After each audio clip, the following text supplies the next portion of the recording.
The following podcast contains adult language and themes that may be unsuitable for some listeners.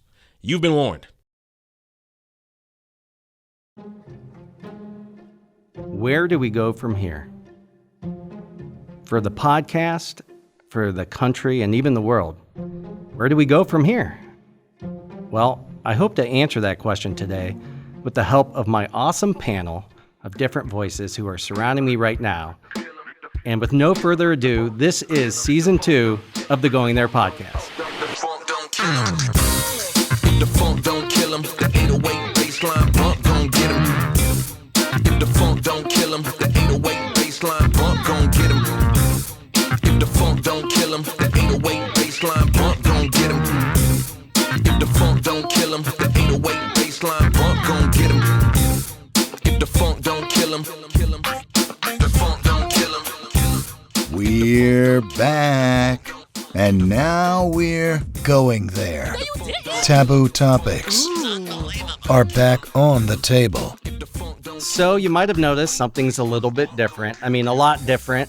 More than anything, if you're watching this, you can actually see us. So we're doing every episode full video, multi-camera shoot in our studio for Season 2. And it will be available on our website at thegoingtherepodcast.com. And there's a link to our YouTube page where you can check out every episode, as well as some extra snippets and some fun things where we'll probably say some wrong things and make some bloopers today. So I hope that we do. First things first, let's talk real quickly about the format. So it went from Season 1, we had 3 hosts, and then we'd have a guest. This season is going to be pretty much one facilitator, myself as the host, and a panel of people. A lot of times, different people, different voices, different backgrounds and disciplines. And I think that is going to make for a far more interesting treatment, because we get to have candid conversations and get away from doing more Q&A style podcast episodes. So I'm really excited about this. This is our first one that we're doing.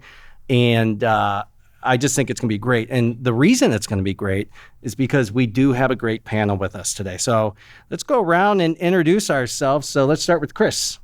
I'm Chris Harris. I'm a communications professional and a TV and film songwriter. Yeah, and those of you may have heard his voice and remembered, that sounds pretty familiar. He was in Season 1 where he talked about being the vaccine guinea pig. And we're going to talk a little bit more about that today. That's a good tee up for BJ. Hi, my name is BJ Halsall. I'm a virologist and a film producer, actor, as well as theater, dance. I do a lot of stuff. Arts and science. And his name's BJ, my 2 favorite letters put together.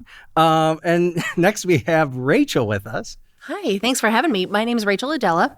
I am a preschool teacher in Northeast Ohio here. Which basically means I do a lot of stuff too. Acting and directing and just in a different way. Wrangling, all kinds of things. So we're all cat herders today. Correct. And last but not least is Portia. Hello, everyone. My name is Portia Brenner. I'm an actress, a casting director, and a writer. And I've worked with Matt on a few industry projects, and so I'm glad to be here. Glad to be a part of the conversation. And part of the reason that she's a good part of the conversation was kind of in the beginning, right before actually we started doing Season 1, we talked a lot about social media through Season 1 and how it's devolved into this awful place. And one of the first arguments where I was like, wow, people really can be shitty, is when some guy started going off on like racism isn't real, and Portia had to jump in and be like, hold on a second, dude. What you're talking about, you don't understand, because I'm a woman of color who has kids who go to school, and he was arguing about the education system and how race doesn't play into it.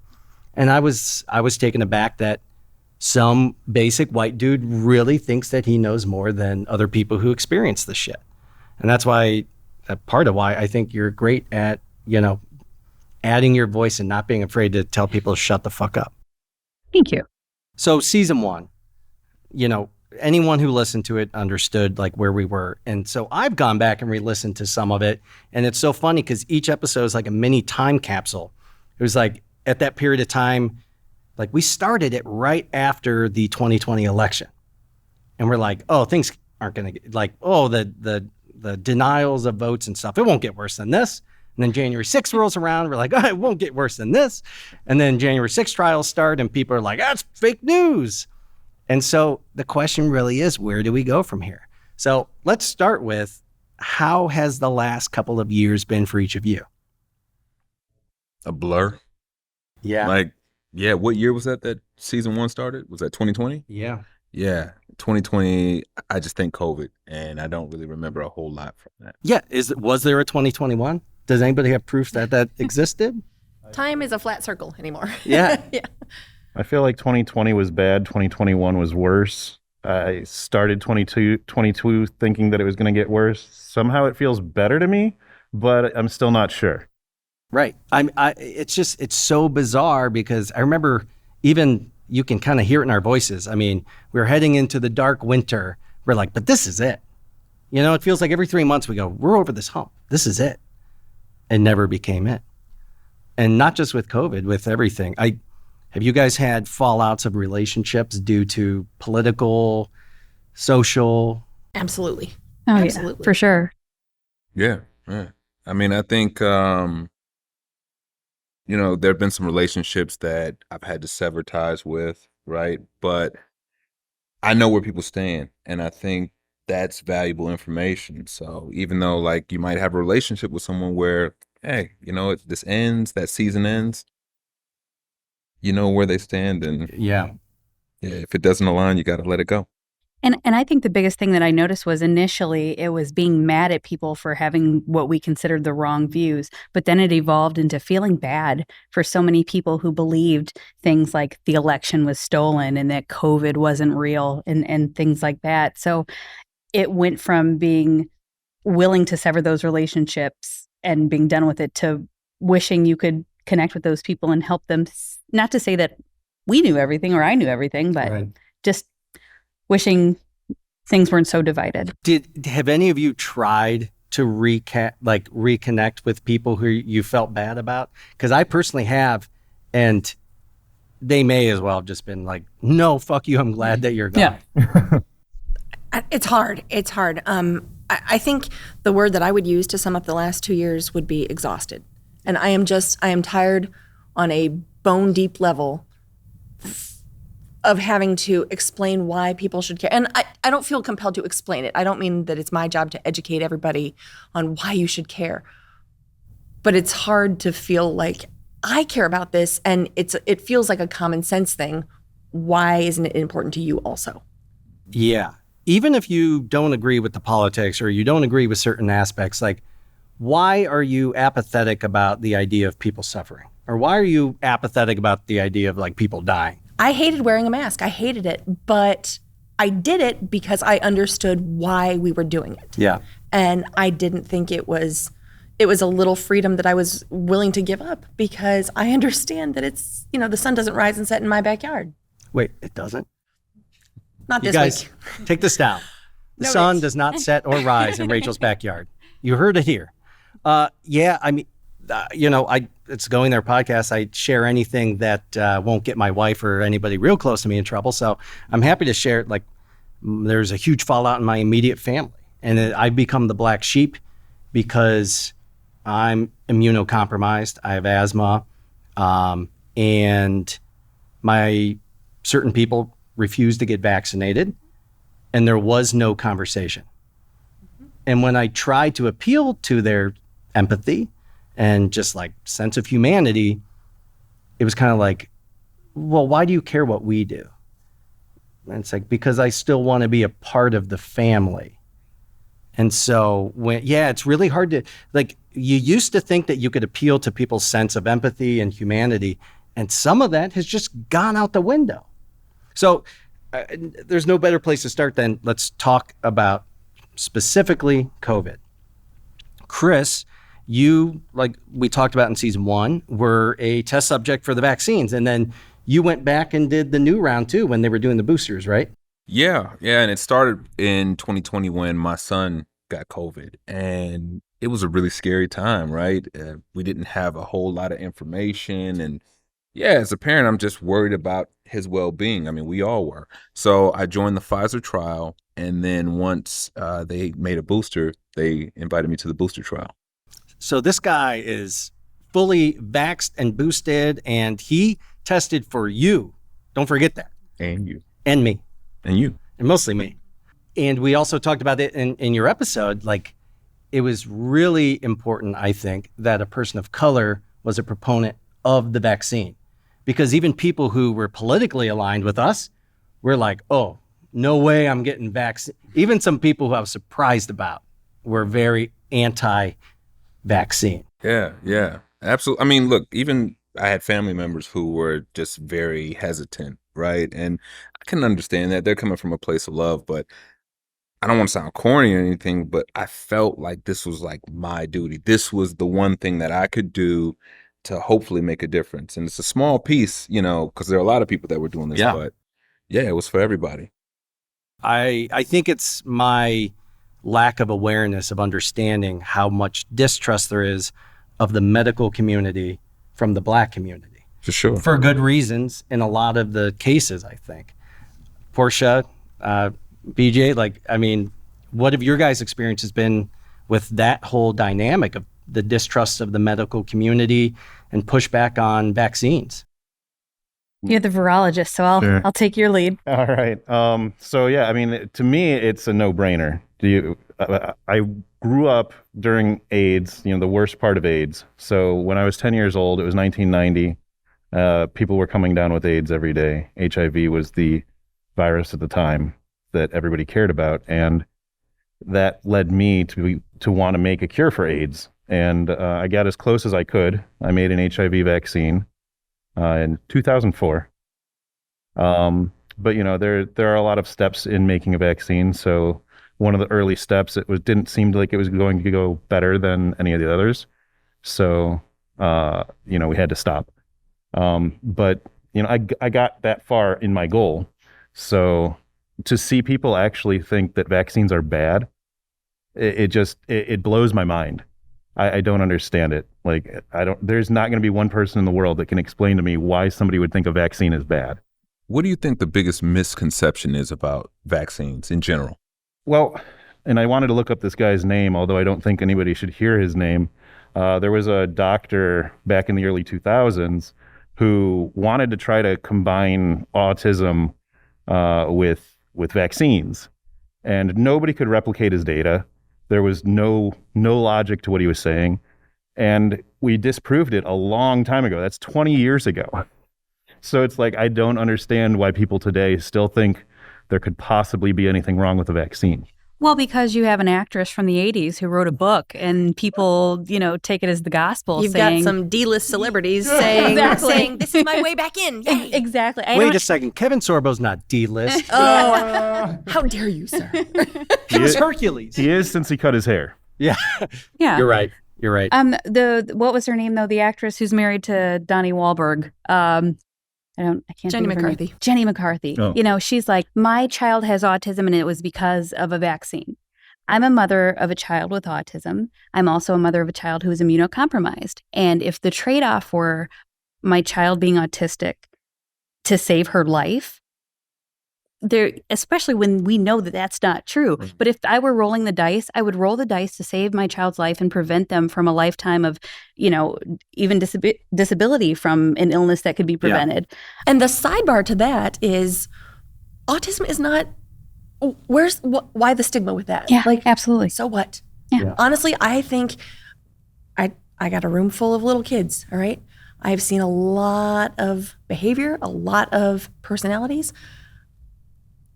I would venture to say that most people are on the spectrum. Oh, yeah. I think so. I think that's a safe assumption. Yeah. What's the problem?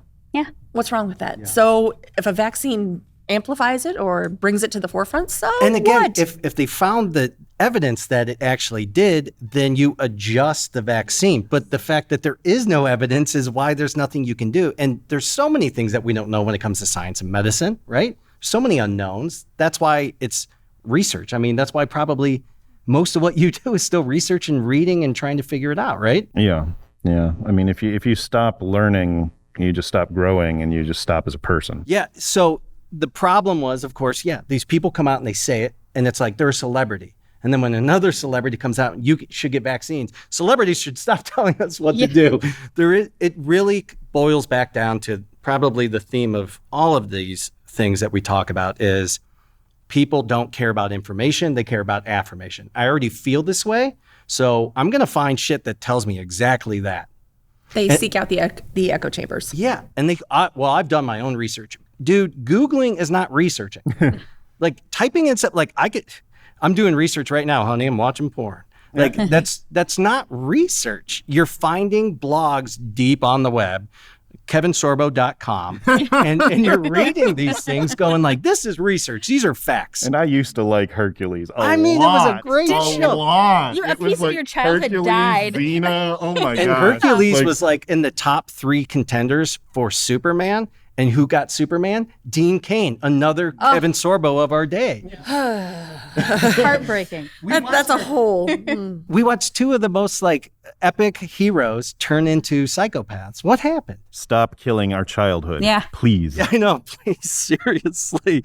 We have very little. I'm glad that Mr. Rogers died when he did, because if they would have come out and tried to cancel him over a note that is like he wrote a dirty note to one of the cast members or something years ago, I'd have been like, that's it. I can't. I give up on this world. You're never going to change your sweater again. The present day one. If Tom Hanks is ever on that list, I'm out.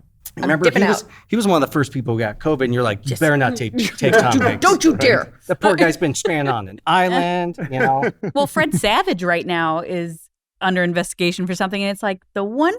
Right. Kevin Arnold, get your life right. That was really sad. I hope it's not true, but it's just anytime that stuff happens, you just try not to be shocked anymore. Yeah. The Me Too movement shined a bright light on this stuff that had been happening in the dark for so long, and there was so much pushback, not because I think your average person is an asshole. I think it's because you don't want to believe that people really are that shitty. Like, how could Matt Lauer, this guy I trust he's a trustworthy newsman, how could he be doing these things? When Harvey Weinstein comes out, it's like, okay, yeah. Even like Louis C.K., it's like, that makes sense. But then the Matt Lauers, like some of these like really, SNL guy turned politician. I'm forgetting his name. Al Franken. Oh. Who steps down over very little. I think he shook someone's hand. Yeah. Was that the whole thing? Maybe he did something a little bit more, but it's like... It was a photo from, I think, maybe the 80s with a female soldier. And he was going like that. Yeah. But not actually touching. He didn't. He was a comedian. It was who like did this. something perceived as funny. He didn't physically touch her. He insinuated that he was grabbing her. That's where... I feel like integrity died after that. Yeah. It was like, when that happened, I was like, this is a little too far. Well, I was like, what? Maybe people will follow his lead. No. People double down. It's like, did you say this? Well, I said it, but people don't take me seriously. Did you incite a riot? Well, yeah. But no one really thought I was being serious. I mean, they only shot a couple of cops on their way. It doesn't matter. Yeah, Tucker Carlson's defense was, I'm not really news, I'm entertainment. But you're on a news station. Are you, though, Tuck? Pretending to be news. And people believe what you're saying. Yeah. Look, if you want to make an opinion, we're an opinion show. I said it in the very first episode of the first season. We're not here to give you the news. We're not here to just share facts. Because I think personal stories have a much better chance of trying to appeal to people than just data. We have seen some people don't care about data or facts. But I do have a problem when you dress up opinion as news. And you call it news and you label it as news. And they can scream till they're blue in the face that it's their First Amendment right. But the First Amendment, the freedom of speech does not cover misinformation and disinformation or libel or slander or any of those things. I get so frustrated too with the argument of my free speech rights. That's fine, but freedom of speech does not mean freedom of consequences. And right. I'm gonna pull the 4-year-old card again, and I'm gonna say, you know what? I've got almost 20 kids who understand that every choice they make, every word they say, there is a consequence to it. And I know a lot of adults who do not get that concept. Good consequence, bad consequence. every choice, every time, for every person. It's easy. And I also think the other argument is whatever works for me in this moment, and that's all that matters. Right. Freedom of speech matters until you say something I don't like, and then, it's kind of like cancel culture. Yeah. They're trying to cancel us, so let's cancel them. So it's not really about freedom of speech. It's not even about the word freedom, because people use the word freedom as this drum, and they bang it, and it's like, that's our freedom. And it's like, yeah, but you're infringing on our freedoms. Well, we don't care about your freedoms. All right. This is our freedom. We were just down on a travel shoot in a small little town in Colorado. Colorado is largely progressive, but this was Lauren Boebert territory, and I see signs for everywhere that say freedom.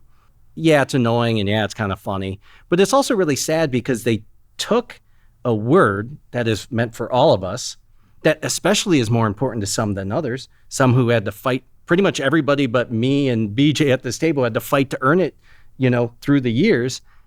And then they weaponized it to be like, well, this is real freedom. This is liberty.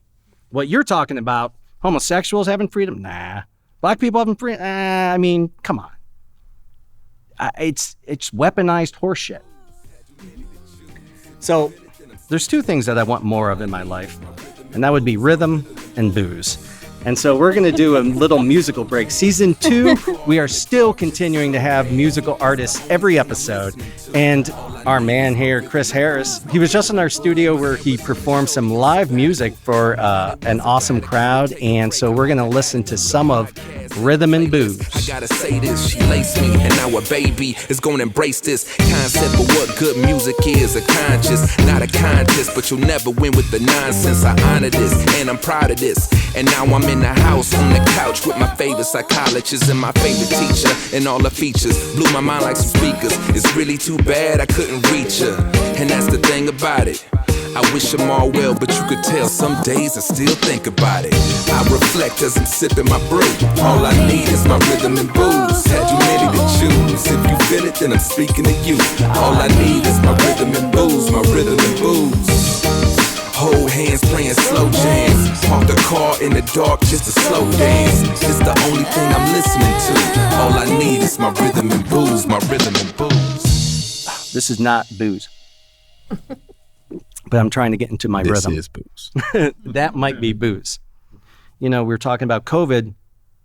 COVID has drastically changed what children's lives look like today. We were just joking with one of the crew guys, Mike, the other day. He's like, the young kids I know, they're never in school. Like, I'm always talking to them, and it's like, what are they doing today? They're not in school. The remote learning. How crazy has that been for you guys with kids, like, and people who teach? I come at it from two angles. I do not have children of my own, but I've got a room full that I am responsible for. I'm also an aunt to, I've got 22 at last count who call me Aunt Rach. So that's a lot. Can we call you Aunt Rach? You can absolutely call me Aunt Rach. All right. But I'm not buying birthday and Christmas presents for you. It's hard because there are, like, my kiddos have never known a normal school year, ever. How about, I don't know how old your kids are. My son's 6, but normal to him at school is like wearing a mask, taking COVID tests at home. I'm a hypochondriac anyway, so it's like Chris invented COVID tests before COVID was a thing. Oh yeah, right in my kitchen. But like that's the norm for him. And I think about how different that is from how I was raised. And I'm not wearing a mask right now, but I typically wear a mask when I'm at work or just throughout the day. And like, even right now, this just feels different for me. So I can only imagine what that feels like for him. Right. For me, it became an attack on my parenting because I was in a community that I considered progressive. But my daughter, who's an asthmatic, when rumblings of COVID first began, I proactively removed my kids from school because I wanted to keep my daughter safe. I was doing what was best for my daughter. And I had teachers and administrators telling me I was overreacting.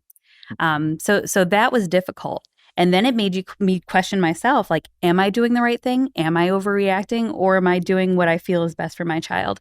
So that was difficult. And then when, everyone was remote learning, it was fine.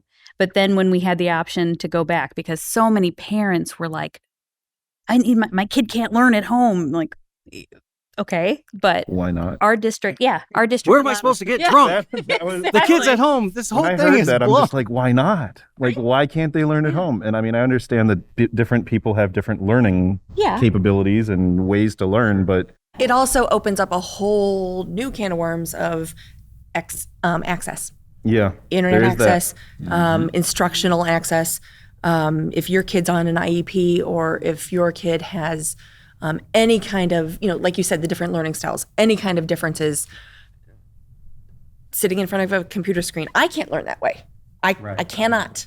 But you plunk your kid down, and then you add in, what's the average class size? How old's your daughter? My youngest is 15. My oldest is 18. Okay, so you add in a Zoom screen with a minimum of a dozen teenagers. No, Yeah. that's not happening. Right. No. How many Zoom meetings have you been in where you've been like, oh, I'm totally listening. Never. These minds aren't going to sweep themselves. And I just showed my age. Oh my God. But oh my gosh. It's crazy. And the sad part of it is that's only part of the stress, right? There's lots of things, but let's talk a little bit about just the general safety. So yeah, I know people who are like, I'm so tired of the kids being at home, I'm sending them back. I know people who moved out of state because they thought Ohio was too strict, which I will say in the beginning, Ohio did a really good job with COVID. For and sure. then For about 2 weeks. For about 2 weeks. We were jamming for 2 weeks, man. Ohio was the shit for 2 weeks. You know how Actually the hard it place was to to be. say you agreed with Mike DeWine? I know. I know. It was Very wrong. difficult thing. God, I bought a t-shirt that says it's DeWine o'clock. Oh. And then everything rolled like, And then I was like, no. And then you it's sobered not. up. You're like, this was a bad buy. This was terrible. It's 2 o'clock somewhere. No. why is this too quality to rip? Yeah.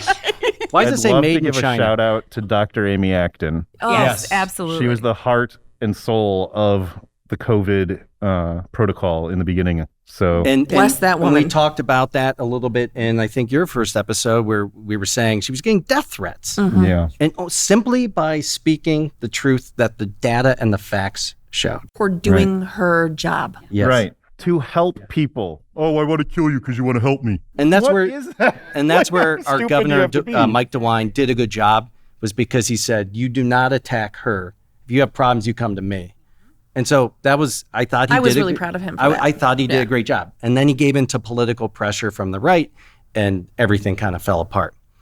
And that plays right into kind of what I wanted to bring up next was people are witnessing a huge rise in mass shootings and school shootings. I mean, I remember I was in high school when Columbine happened. I think I was a junior in high school. That was shocking. And you're like, that would never happen here in a million years. And now it's like almost weekly, there's something. And we've had some happen right here in Ohio, not too far away. There was one of the major ones. What was that? Was it Chardon? I believe so. At first, it was like COVID. We're all in this together. Here's the facts. We got to fight back. But as soon as somebody said, well, let's start looking at guns, it was like, whoa, wait a second. Like, we don't want to wear masks. We're just saying COVID's scary. Same kind of thing. We're not saying we want to stop the shootings. We're just really sad that they happened. How does it feel to have kids in this world knowing about that? Even if you don't have kids, I don't have kids. We're going to talk more about kids in the future in our next episode. But for right now, what's it like looking a bunch of young kids in the face and going, man, you guys are screwed? It's hard. It's hard. And I'm not mom. Yeah. But for some of them, I might be their, not their only, but maybe their safe, their primary safe grown up. And I'm the one that's got to keep everybody's voices really low. And we're gonna read a book while we do a drill, or we're gonna pretend we're camping and we're in a cave, and it's tough. I can't imagine being a parent. No. My heart absolutely goes out to you guys.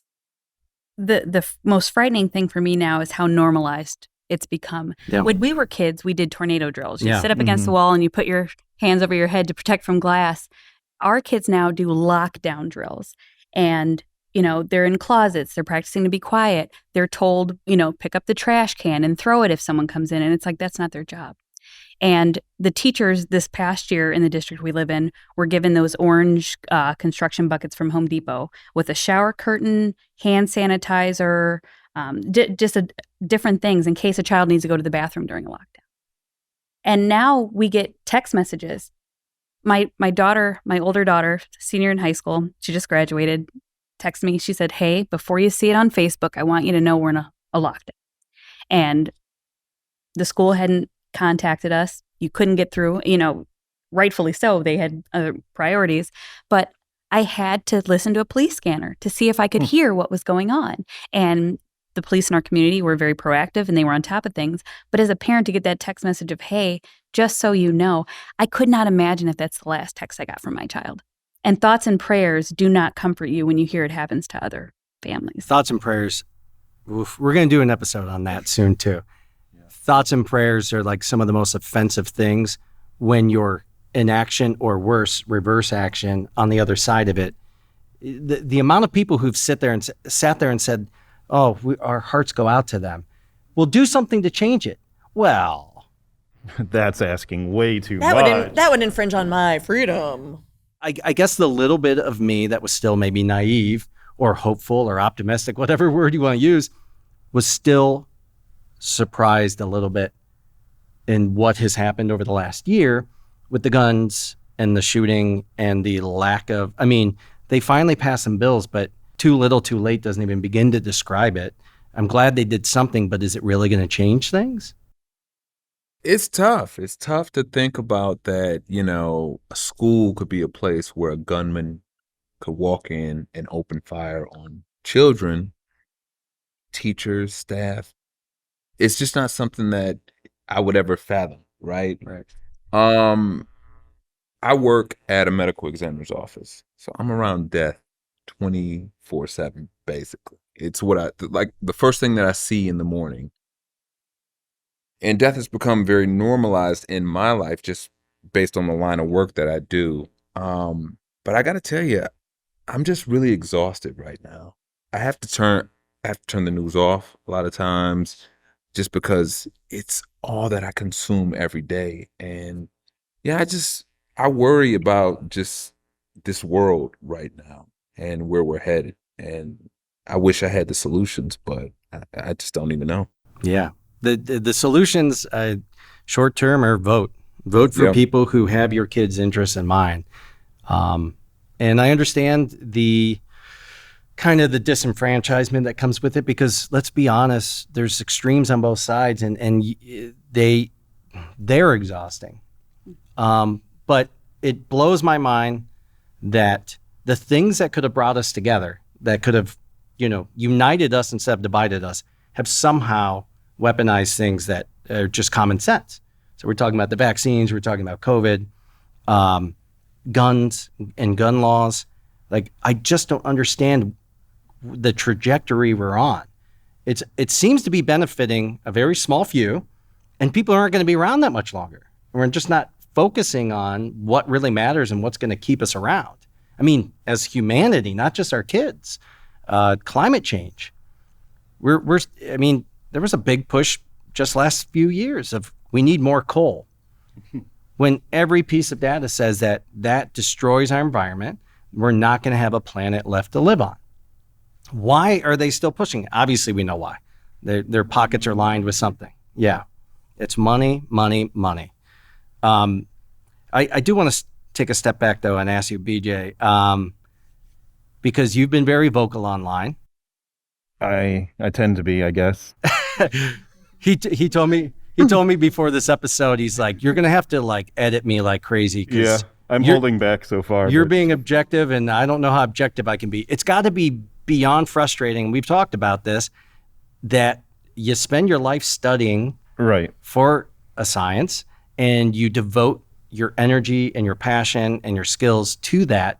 And some asshat with maybe a third grade education comes out of the woodwork and goes, "Nuh-uh, because I heard that Fill in the blank. It's ridiculous. I mean, I could be shouting right now because that's how I feel about it. There was a World Health Organization, obviously a group that only wants to do good.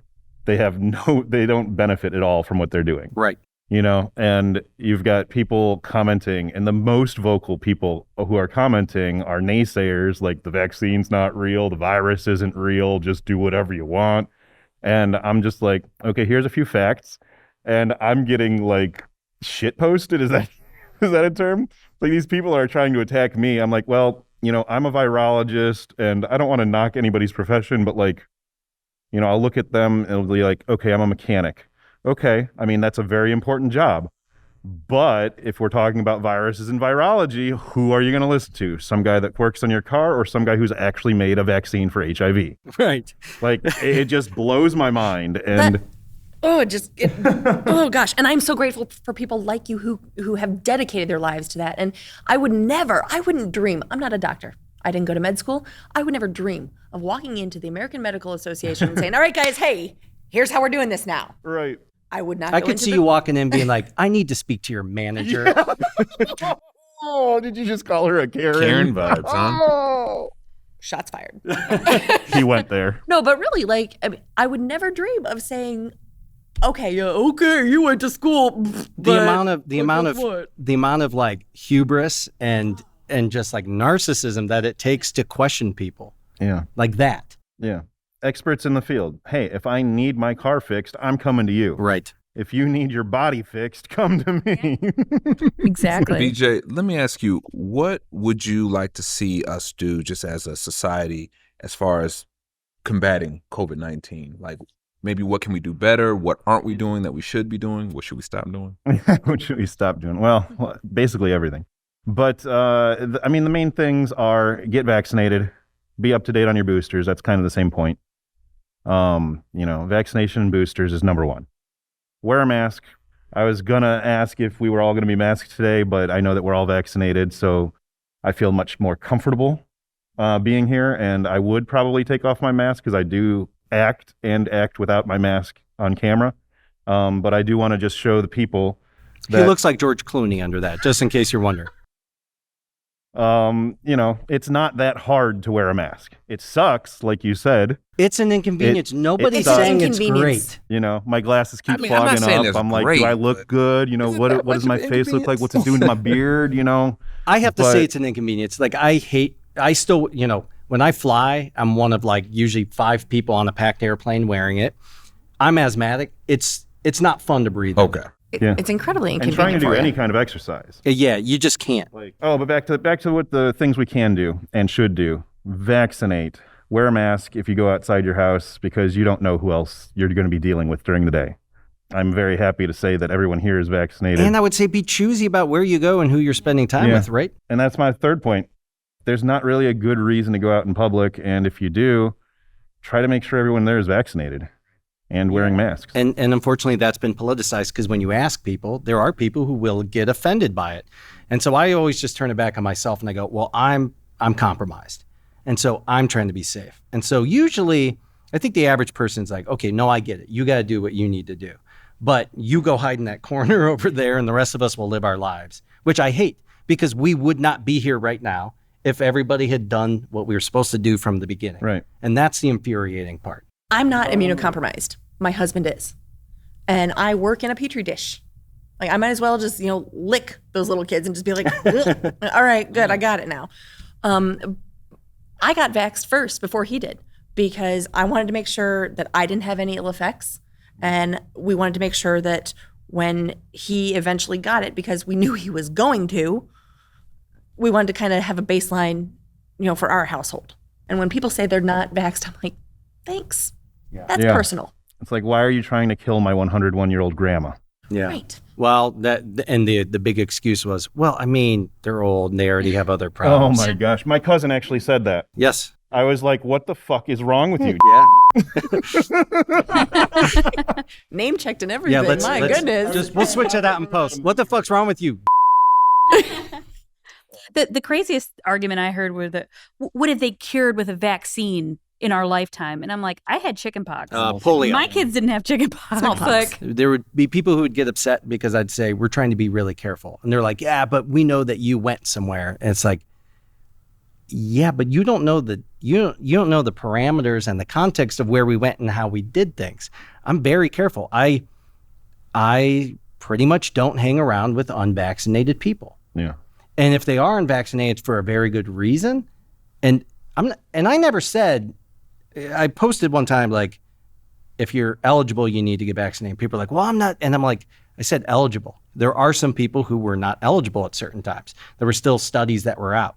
And people, I mean, they just take it as an attack. And I understand because, let's be honest, we all lost our cool at one point, right? We all lost our shit on somebody. Yeah, Facebook bans are real. Get that 3-day, then the 7-day, then the 30-day, and yeah. And I witnessed, I think, a couple of those, and that's why BJ's on our show. Fuck you. You know what? I think you bring up something that's important though, because it sounds like you were trying to take precautionary measures, right? And I think it's important to say, like, you can be as careful as you want to be, and you could still get COVID, right? But it's really about reducing that risk and not, It's like, why you wear a seatbelt? Yeah. Like, why do you wear clothes? Yeah, why do you take all these other safety precautions? Well, I'm not going to live in fear. I don't think wearing a seatbelt's living in fear. Right. Jesus take the wheel is, that's not going to save you. And it's the same thing with the vaccines and just taking the basic precautions. And I mean, I've been around some people who are like extremely anti-mask and anti-vax. And I think it's important to objectively let them know that you don't feel the same way. Because saying nothing will make them believe that you agree. And I think people, we learn from the experiences of others. That's why there's a panel. I certainly don't have all the answers. Like, you guys have already shared so much valuable information that I just don't experience. And I think when you can hear from somebody else, while you might feel that way, sir or ma'am, I could get sick and it might kill me. And you might think I'm a perfectly healthy, young man, but you don't know all of these facts. And think about it. There's people with much worse conditions out there in the world that you might be infecting because you just don't give a shit. I think it's important to let people know you give a shit. And I think there's also a way to do it where it's not well, screw you, and the horse you rode in on. Calling people idiots doesn't work, believe it or not. I've watched it. I wish it did. Help myself from calling people idiots, but it's like, I know it doesn't work, and I'm just up against a wall. What else can I do? What could I possibly do?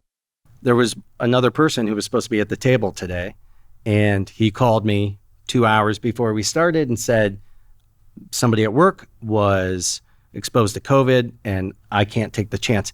And I remember thinking back when you and I were sitting down, I was like, man, I can't wait until next year when we can do these things in person, not have to worry about that COVID bullshit. Just never thought we'd still be here. Hey, Matt, what is the name of this episode? Where do we go from here?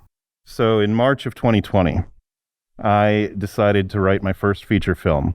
I had turned 40 the month prior, and the month prior to that, one of my best friends died. So here's to you, RJ Lacey.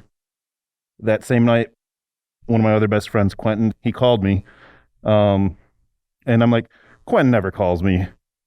And I just kept getting a little emotional here. And I'm just going in my brain, I'm like, RJ's dead. Like, that was the only reason that he would ever call me.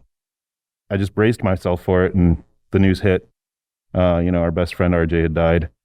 And so I didn't really get a birthday party. Like, I couldn't, after I learned that news, I just couldn't put it together or anything. And right. Very few family members came, and that was about it. It was my 40th birthday. I wanted to do something fun. I wanted to do something big. And then, a month later, COVID. And those two aren't related, right? Not related. But to bury the lead, is that it? I decided to make a feature film. So I started writing it, and I called it "Where Do We Go From Here?" I swear, I did not know that before we sat down. And that's been the nice little kismet of these episodes, is like things just find a way to work out. This panel came together, some of it the last minute because of COVID problems, and it's just found a way to work out. That's why I feel like what we're doing matters. For me, there's intrinsic value because I think it's important to have these conversations. Somebody at one point gave me some feedback and said, you should take the word taboo out of it because what you're talking about isn't taboo. That's the point. These are not supposed to be taboo conversations. As humans, even if we are completely, different minded in our social life and politically everything else, we should still be able to talk about these tough things. It matters to me what you do with your life when it affects me. And I should be able to tell you that in an objective and kind way that isn't immediately, turned into a fight or weaponized to use back against me. And it's even people who I agree with on most things who That's I find the myself scary getting part. into it. That's the scary part. It's like we have so much in common. How did you lose track completely of your mind on this one subject? So where do we go from here? How do we move into the future? I have to be honest. There was a period of time, I would say, and using the podcast as my timeline, between season 1 and season 2, where I just felt deflated and I had lost hope. And it was just kind of like, I don't know that we can get past this. But I do think part of it was I started to buy into the extremists. I started to believe that we were so different that there is no getting past our differences. This was a divorce, a civil war, whatever you want to call it. I do firmly believe, and my hope has been kind of fulfilled by certain people and situations. I do believe most of us live somewhere in the middle. Most of us are maybe left of center or right of center, and not just politically, but socially, everything. I believe most of us have far more in common than we are dissimilar. Would you guys agree? Absolutely. I mean, so where do we go from here? How do we start to connect with people who might not agree with us 100% on things, but still give a shit about the world and about our well-being? Someone who doesn't want to see us suffer. Where do we go? How do we do it? BJ, what's your script say? I don't know why I named it that. It was literally a line in the script that I don't remember what the passage was anymore because it's been 2 years. And, I'll come back to it every once in a while, and I just don't think I'll finish it. One, because I'm no longer 40, and it was basically on turning 40. But there's already a movie called something This like is that. 40? This is 40. You can make this is 45. It might come out by the this time is I'm 40. 50. We've had enough 45. Oh. We've had enough of that. Oh, she went there. We'll go to 50. Oh. Just skip Yeah, that entire. let's get past that one. But I think if you wanted me to be honest, though, I think it was a very bleak thing. It wasn't supposed to be, where do we go from here? Here's a solution. It's where do we go from here? It was the feeling of hopelessness. Yeah. Because that's how I think we've all used different words to describe it. You guys have said exhausted. I've said hopeless. I mean, it's all that. None of it is how life is supposed to be. We're supposed to look to the future and dream about what it can be. Even if we don't fully believe that we're going to get there, it's still good to dream. And I feel like it became impossible to not only see that far in the future, but to feel like things might be better. So I think this is a good time for us to each kind of, maybe just to say it out loud, to validate your own thoughts, like what you think you can do to make a positive impact to move us forward. And I'll start by saying the thing I have been trying to do, and the thing I'm going to continue to do, is to find those things that I have in common with people, but not ever move that line. My integrity is still intact. I'm still, if somebody says something racist, there's a way to tell them why without finger pointing and saying you're a terrible person. Of course, there's context to every situation, but I want to find the common ground. I tried that very politely, suggesting that what someone was posting online, which was a pro-police sign of some sort, and how at that point in time, which is pretty much any point in time, really, could be taken as they were against black people. and I got blocked right away. I had a bunch of people try to call me and be like, you shouldn't be saying that. I'm like, I was very polite in the way that I said it. What I actually thought of the person was a lot worse. Yeah. But, I was very polite in it, and it did not go well. So my advice that I'll give you, because it was given to me actually on the show last season, is nothing is going to be solved on social media. Right. And that's the problem, is we were so disconnected through COVID. But that's how we that was our tool. communicate. And when George Floyd happened, I mean, we've talked about it on the show. That was kind of my impetus to like, I need to speak up more. There's too many silent white people going like thoughts and prayers at most. And I was like, no, they need to hear from somebody else who's white, who says like, I'm not okay with this shit. And if it means that I got to be proactive and be anti-racist, then that's what I'm going to do. And I was so surprised at how many people who did not like that stance. And I don't know. I don't know if that's how they really feel, or if it's just the misinformation that they're inundated with. One thing I think that we all need to do a better job of doing is listening. I mean, have you ever just noticed like how many people just aren't good listeners? If someone's telling you. So anyway, next week. This is what I'm talking about. But, like, seriously, it's like, and that is some bullshit. When people are telling you how they feel, we need to listen to them. We need to not be so quick to dismiss people's feelings, especially when it comes to minorities, women, Black women especially. Those are the kind of things that we need to do better as a society, and I think that'll help push us forward. And having a candid conversation means allowing yourself to be vulnerable. Like in this space, I always allow myself to be vulnerable. And that's really hard to do, but it gets easier the more you try it. And if you're active listening, you're not just thinking about your rebuttal. You're not just thinking about the next thing you're going to say. Suddenly, it makes an impact. And I do think part of it is our society with short attention spans and really poor communication skills.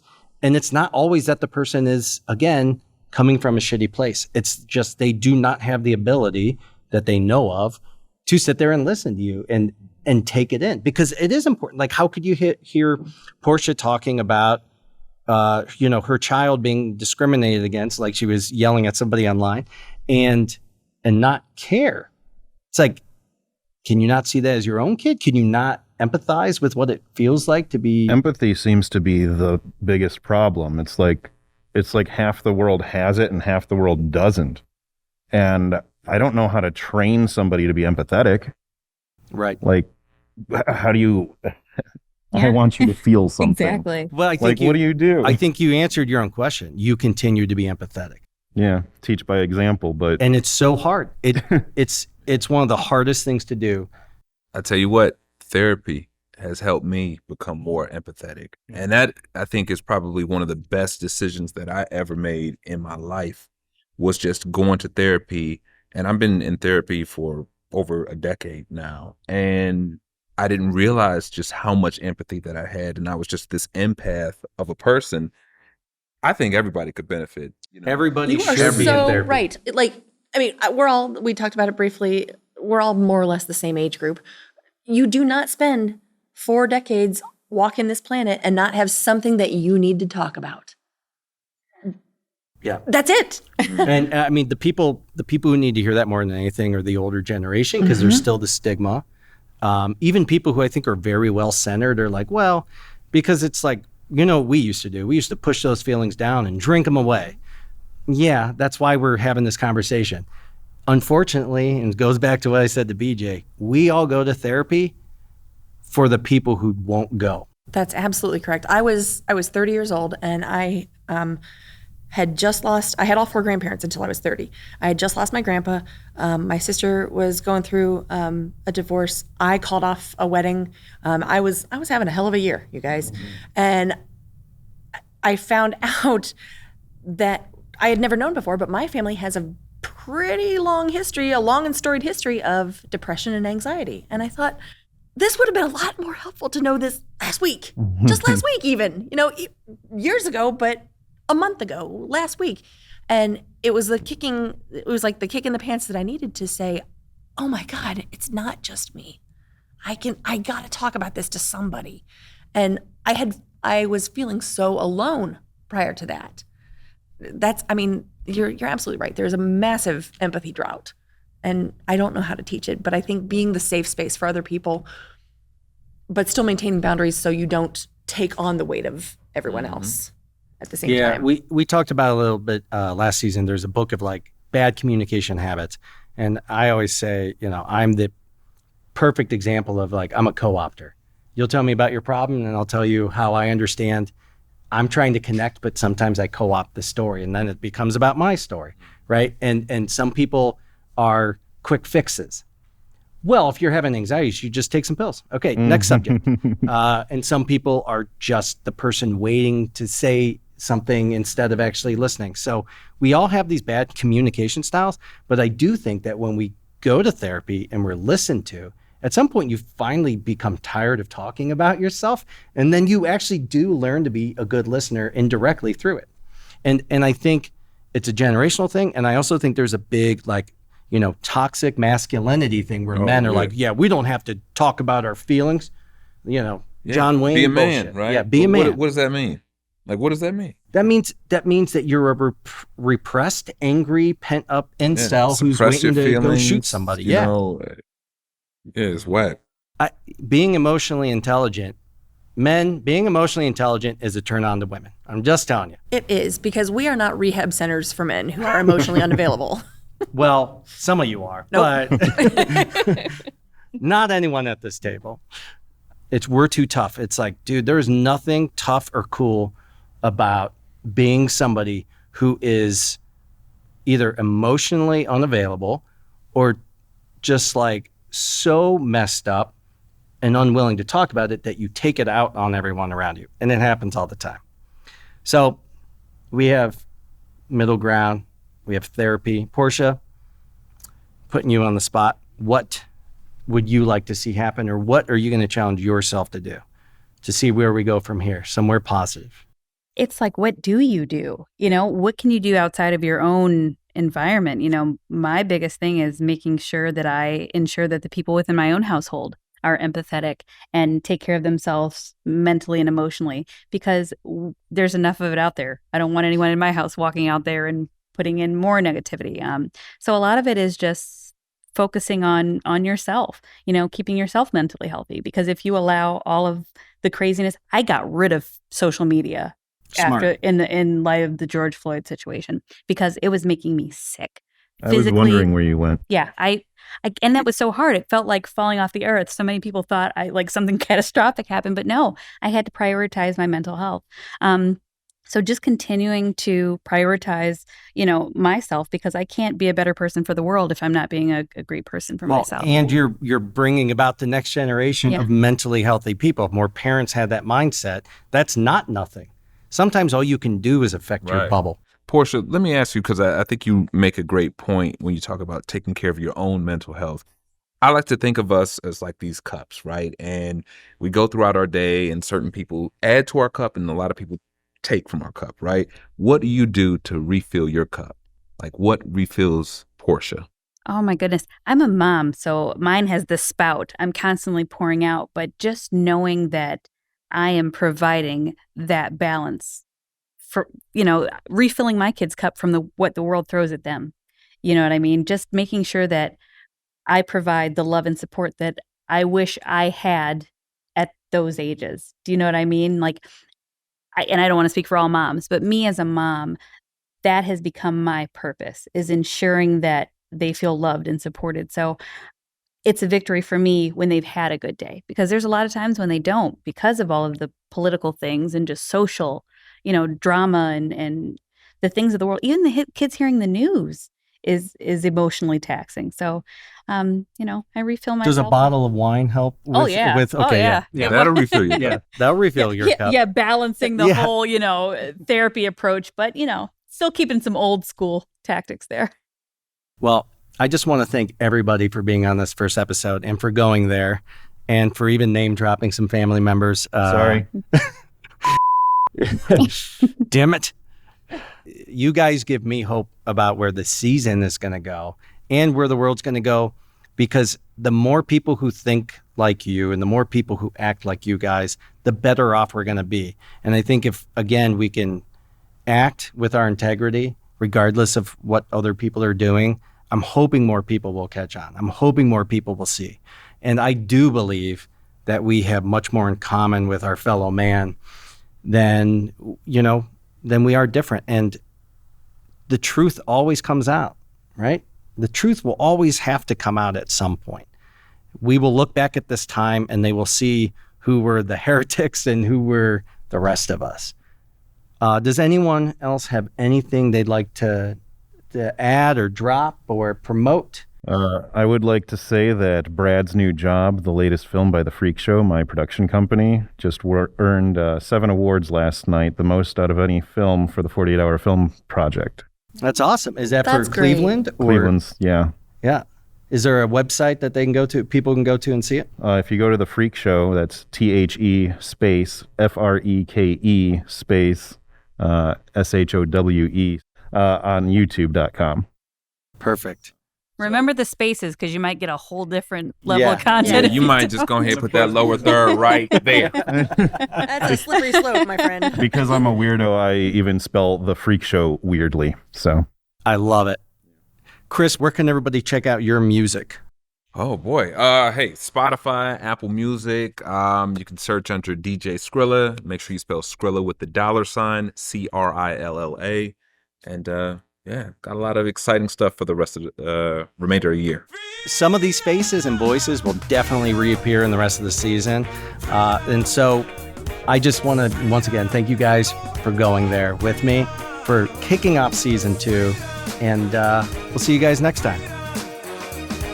We just went there. Now you can go to thegoingtherepodcast.com for links to all the podcast platforms, our socials, and of course, YouTube. While you're at it, give us a rating, share with a friend, and subscribe. Because it's like none other.